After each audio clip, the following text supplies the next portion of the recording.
Hola, esta es la segunda parte del tema comunicación del lenguaje. Nos habla sobre la encodificación. La encodificación o codificación es la aplicación de un código del emisor a una idea determinada para convertirla en mensaje. ¿No? Es la aplicación de un código del emisor a una idea determinada para convertirla en mensaje, ¿verdad? Es cuando podría decirse, ¿no? Que el emisor, bueno, convierte el mensaje, claro, la idea. Es decir, como dice abajo, consiste en la elaboración del mensaje, claro. Es el momento, se llama codificación al momento en el cual el emisor quiere transmitir el mensaje, quiere elaborar un mensaje, ¿verdad? De acuerdo a su inconsciente, a lo que desea, a lo que desea representar, a lo que desea expresar. Es decir, consiste en la elaboración del mensaje y está a cargo del emisor, y por ello el emisor recibe el nombre de encodificador.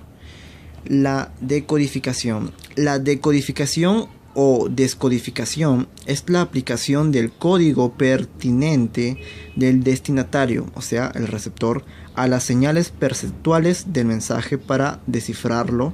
Él lo va a decodificar. Es decir, es la interpretación o lo entendido del mensaje por parte del receptor.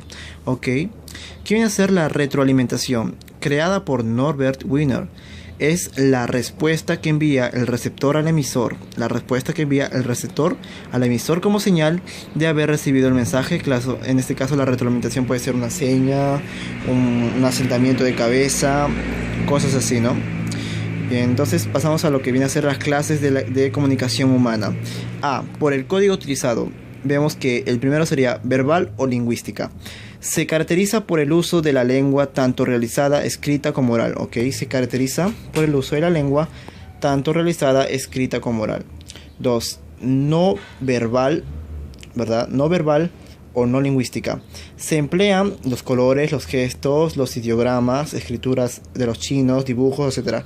Todo lo que es no verbal. Lo verbal obviamente se expresa en el lenguaje. Repasamos por el código utilizado. Verbal es cuando utiliza el lenguaje, y no verbal cuando no utiliza el lenguaje. Puede utilizar otras cosas como ideogramas, gestos, colores, mímicas. Vamos a lo que es por el espacio. Por el espacio tenemos a dos clases. Tres clases. Directa o proxémica. Se le dice directa o proxémica porque se dice que se caracteriza porque emisor y receptor están frente a frente, compartiendo el mismo espacio. Obviamente con una conversación personal, ¿verdad? Emisor y receptor comparten el mismo espacio y están frente a frente conversando directamente.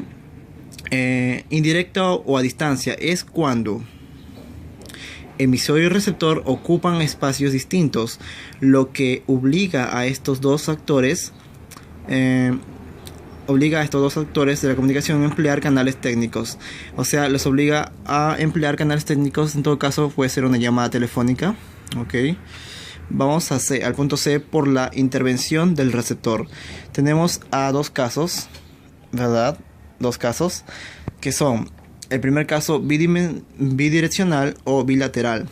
Hay un intercambio de roles entre el emisor y el receptor.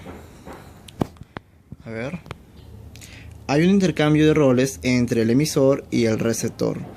Es decir, quien es emisor en un momento siguiente se vuelve receptor al recibir un mensaje, y el receptor se convierte en emisor al enviar información.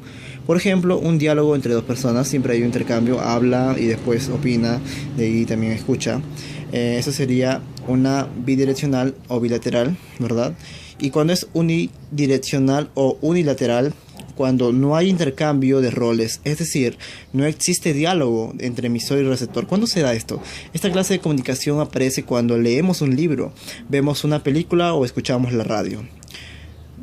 Por la elección del receptor. 1. Privada. Es privada cuando el número de receptores es limitado.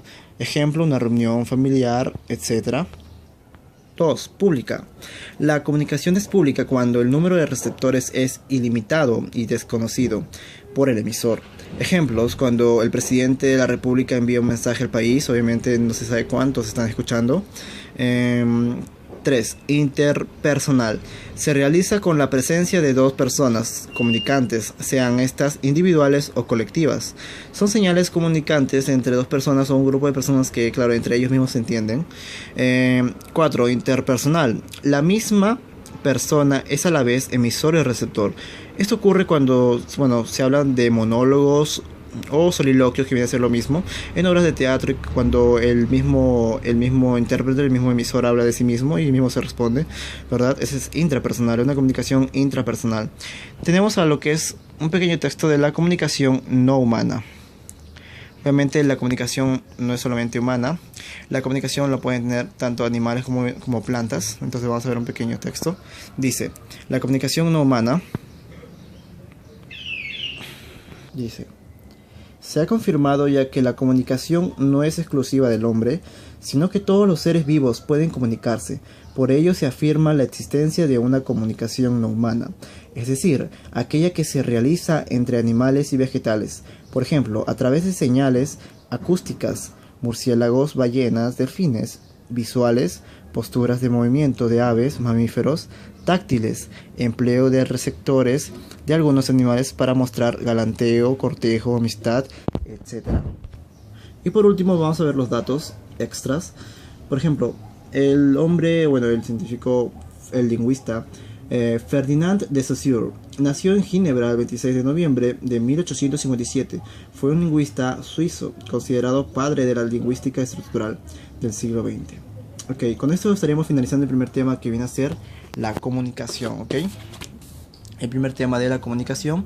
A continuación, en el próximo video voy a hacer unas cuantas preguntas, un banco de preguntas para poder responder preguntas sobre este tema, ¿ok?